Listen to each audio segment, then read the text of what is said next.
শবে বরাত যেটাকে আমরা বলছি, হাদিসের ভাষায় মূলত লাইলাতুন নিসফি মিন শাবান বা মধ্য শাবানের রাত।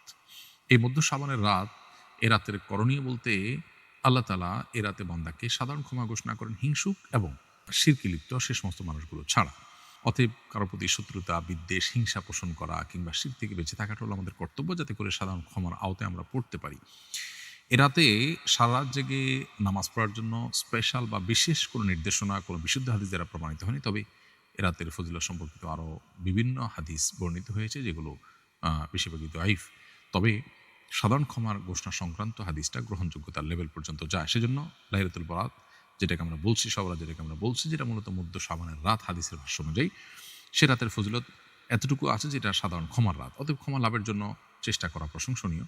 কিন্তু এর বাইরে মন গড়া অনেক বিষয় আছে যেগুলো এই রাতকে ঘিরে আমাদের সমাজে হয়ে থাকে। হালুয়া রুটি থেকে নিয়ে পটকা ফুটানো, আতশবাজি করা, অনেক দিনই প্রতিষ্ঠান আলোকসজ্জা করা হয়। এগুলো আমাদের কালচারের সাথে মিশে গেছে। যদিও কোরআন হাদিসে এগুলো করার জন্য কোনো নির্দেশনা আমাদেরকে দেওয়া হয়নি। এগুলোকে ইবাদত মনে করে আমাদের করা উচিত হবে না। কারণ বিদআতের যে কনসেপ্ট শরীয়তের, সেই কনসেপ্টের আলোকে এগুলো আমরা করতে পারি না, বরং আমরা আল্লাহর কাছে সাধারণ ক্ষমা লাভের জন্য চেষ্টা করতে পারি। জাস্ট এটুকু। দুজন জমাতে পাশাপাশি দাঁড়িয়েছে, নামাজরত অবস্থায় তৃতীয় কেউ অংশগ্রহণ করলে তখন কিভাবে ও কোথায় দাঁড়াবে? খুবই সুন্দর এবং অত্যন্ত প্রয়োজনীয় একটি প্রশ্ন। আমাদের সমাজে প্রায় এ ধরনের পরিস্থিতির মুখোমুখি আমাদের হতে হয়। আপনারা দুজন মিলে জামাতে সালাত আদায় শুরু করেছেন। একজন ইমাম, আরেকজন তার পাশে ডান পাশে দাঁড়িয়ে মুক্তাদি হয়ে জামাত শুরু করেছেন। এর মধ্যে তৃতীয় কোনো ব্যক্তি যদি এসে আপনাদের সাথে জয়েন করতে চান, তাহলে সেক্ষেত্রে তিনি এসে ইমামের গায়ে হাতে আলতো করে টাচ করবেন, বা কোনোভাবে ইমাম যখন নিশ্চিত হবেন যে হ্যাঁ আরেকজন আমাদের সাথে এখন জয়েন করতে যাচ্ছে, তাহলে সেক্ষেত্রে ইমাম সাহেব সামনে জায়গা থাকলে সোজা সামনে চলে যাবেন, আর ওই ভদ্রলোক যিনি পরে এসছেন তিনি মুক্তাদির পাশে দাঁড়িয়ে যাবেন। আর যদি ইমাম সাহেবের জন্য সামনে যাওয়ার মতো জায়গা না থাকে, তাহলে সেক্ষেত্রে যে মুক্তাদি আছেন তাকে আলতোভাবে ধরে পেছনের দিকে টান দিবেন, অথবা ইশারা দিবেন যেন তিনি পেছনের দিকে চলে আসেন। তিনি পেছনে বরাবর চলে আসবেন, কেবলার দিকে যে তার বডি আছে সেটা যেন এদিক সেদিক না হয়ে যায়। হালকা দিক সেদিক হলে সমস্যা নেই, তিনি বরাবর পেছনে আসবেন। এবং তখন দুজন মুক্তাদি একসাথে দাঁড়াবেন, আর ইমাম তো তার জায়গায় দাঁড়িয়ে আছেন। এভাবে সালাত আদায় করবেন। আর যদি সামনে অথবা পেছনে যাওয়ার কোনো জায়গা না থাকে, এমন জায়গা যে মুক্তাদিও পেছনে আসতে পারবে না, আবার ইমাম সাহেবও সামনে যেতে পারবেন না, অথবা ইমাম মুক্তাদি কেউ আসলে এই মাসআলা জানেনই না, যার কারণে তাদেরকে টানতে গেলে অথবা টাচ করতে গেলে তারা ভুল বুঝবেন, বরং তারা জিনিসটা জানেনই না, তাহলে সেক্ষেত্রে আপনি ইমামের বাম পাশে দাঁড়িয়ে, ডান পাশে তো একজন মুক্তাদি আসেনি, আপনি বাম পাশে দাঁড়িয়ে সালাত শুরু করতে পারেন। কোনো অসুবিধা নেই, নামাজ হয়ে যাবে, জামাত হয়ে যাবে। যদিও একাধিক মুক্তাদি থাকলে তখন ইমামের কর্তব্য সামনে আর মুক্তাদির পিছনে দাঁড়ানো, কিন্তু কোনো কারণে পাশাপাশি দাঁড়িয়ে সালাত আদায় করলেও সেটা হয়ে যাবে। কারণ এই সামনে পিছিয়ে করে দাঁড়িয়ে নামাজ আদায় করার বিষয়টা ফরজ কিংবা ওয়াজিব লেভেলের বিষয় না, এটা সুন্নাহ পর্যায়ের জিনিস। বিধায় এটা করতে পারলে ভালো, কোনো কারণে না করা গেলেও নামাজ হয়ে যাবে। অবন্টিত উত্তরাধিকারের টাকার জাকাত কে দিবে? বাবা মা বা যে কোনো মানুষ মারা যাওয়ার পর তার যে সম্পদ তিনি রেখে যান, এটা তো ওয়ারিসদের হক হয়ে যায়। এখন প্রশ্ন হলো, ওয়ারিসদের কাছে বন্টন করে বুঝিয়ে দেওয়ার আগ পর্যন্ত এই সম্পদটা জাকাত কে দিবে? এ প্রশ্ন উত্তর হলো, বন্টন করবার আগে যেহেতু কেউ আসলে পরিপূর্ণ মালিকানা বুঝে পায় না।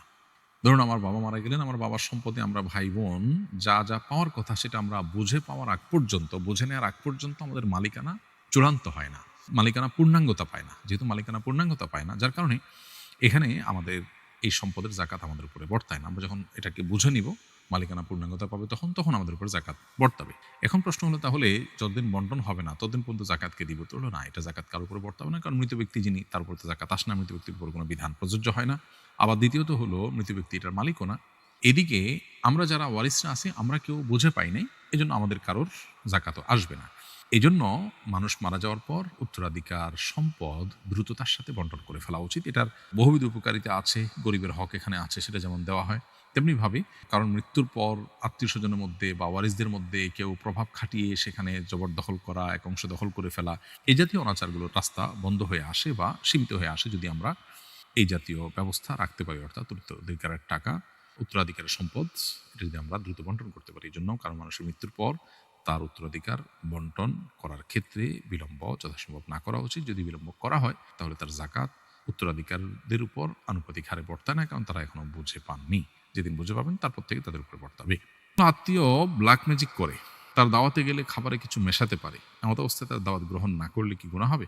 আপনার আত্মীয় খাবারের মধ্যে কিছু মেশাতে পারে, এটা যদি জোরালো সম্ভাবনা থাকে, প্রকট সম্ভাবনা থাকে, এবং এটা যদি কোনো অহেতুক সংশয় সন্দেহের বিষয় না হয়, তাহলে সেক্ষেত্রে আপনার আত্মীয়ের দাওয়াতে আপনার যাওয়া উচিত।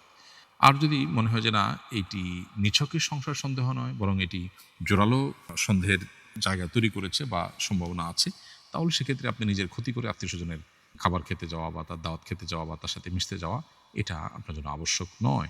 নিজে ক্ষতিগ্রস্ত হয়ে আরেকজনের সাথে সৌজন্যতা রক্ষা করে নির্দেশ সিস্টেম আমাদেরকে দেয়নি। তবে যেটি বলেছি যে অনেক সময় এই জাতীয় ইস্যুতে আমাদের অহেতুক শুধু ধারণা হয়ে থাকে, যেটার কোনো ভিত্তি নেই। তবে এর বিপরীতটাও অনেকের ক্ষেত্রে আছে যে আত্মীয়স্বজন আসলেই ক্ষতিগ্রস্ত করার চেষ্টা করে অনেক সময়। নির্বাচনের প্রচার করতে গিয়ে প্রার্থীরা জনদুর্ভোগ সৃষ্টি করছেন। জনদুর্ভোগকারী প্রার্থীকে ভোট দিলে কি গুনাহ হবে? নির্বাচনী প্রচারণা করতে গিয়ে প্রার্থীরা কম বেশি মানুষের জনদুর্ভোগ সৃষ্টি করেন।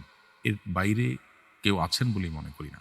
এটা বর্তমান সিস্টেমের ত্রুটি। যে সিস্টেমটাকে আমরা ওহির মতো জ্ঞান করে নিয়েছি আর মনে করেছি এটাই বোধহয় মানবতার সমাধান, সেই সিস্টেমের বহু ত্রুটি আমরা হজম করতে হবে। এ ব্যাপারে আসলে তেমন কিছু করার নেই। কেউ হয়তো কম দুর্ভোগ সৃষ্টি করেন, কেউ হয়তো বেশি করেন, কেউ হয়তো চেষ্টা করেন একটু দুর্ভোগ কমানোর, কারণ হয়তো সেই চেষ্টাটা নাই। আমাদের কর্তব্য হলো আমাদের সাধ্য অনুযায়ী তুলনামূলক মন্দের ভালো, বা যারা আছেন এদের মধ্যে তুলনামূলক ভালো যিনি, অপেক্ষাকৃত ভালো যিনি, তাকে নির্বাচন করতে ভোট দেওয়া, এটা আমাদের কর্তব্য। এরপর তিনি যে জনদুর্ভোগ সৃষ্টি করেছেন প্রচারণা করতে গিয়ে, সেজন্য দায়ভার ভোটার উপর আসবে না, কারণ ভোটার তাকে এটা করতে বলেননি বা কোনোভাবে প্রত্যক্ষ পরোক্ষভাবে হেল্পও করেননি। কিন্তু তার উচিত জনদুর্ভোগ সৃষ্টি যেন না হয় বা কম হয় সেই চেষ্টা করা এবং সেই পথ বের করা। আমরা এর আগে বলেছি যে প্রার্থীরা চাইলে কিন্তু প্রচারণার ভিন্ন ধারা শুরু করতে পারেন, যেটি হয়তো ভোটারদেরকে অ্যাট্রাক্ট করবে, আবার একই সাথে মানুষের দুর্ভোগ এর রাস্তা কমবে। যেমন আমরা বলেছিলাম যে কোনো কালভার্ট নির্মাণ বা কোনো বাঁধ নির্মাণ, কোনো রাস্তাঘাট মেরামত কিংবা পরিচ্ছন্নতা অভিযান কোনো নেতা যদি তার অনুসারীদেরকে নিয়ে করেন, তাহলে এটা প্রদর্শনের জন্য না করে যদি পুরো আয়োজনটাই হয় যে রাস্তায় যখন আমি করবই গণসংযোগ, তো সেখানে কোনো সামাজিক কাজও করলাম, তাহলে সেক্ষেত্রে সেটা অনেক বেশি প্রশংসনীয় হতো এবং ভালো কাজ হতো। আমি আশা করব যে আমাদের প্রার্থীরা রাস্তাঘাট দখল করে, মানুষের চলাচলে ব্যাঘাত সৃষ্টি করে, জনদুর্ভোগ সৃষ্টি করে, দূর দূরান্তে মাইক লাগিয়ে মানুষের ঘুম হারাম করে, যত্রতত্র পোস্টার সেটে, যার তার ওয়ালে চিকা মেরে তারা নির্বাচনী প্রচার না করে বরং ইতিবাচক এবং ভিন্নধর্মী প্রচারণার রাস্তা তারা যেন শুরু করেন। প্রার্থী দেখে ভোট দেওয়া উচিত নাকি দল দেখে? আপনার মতামত জানতে চাই।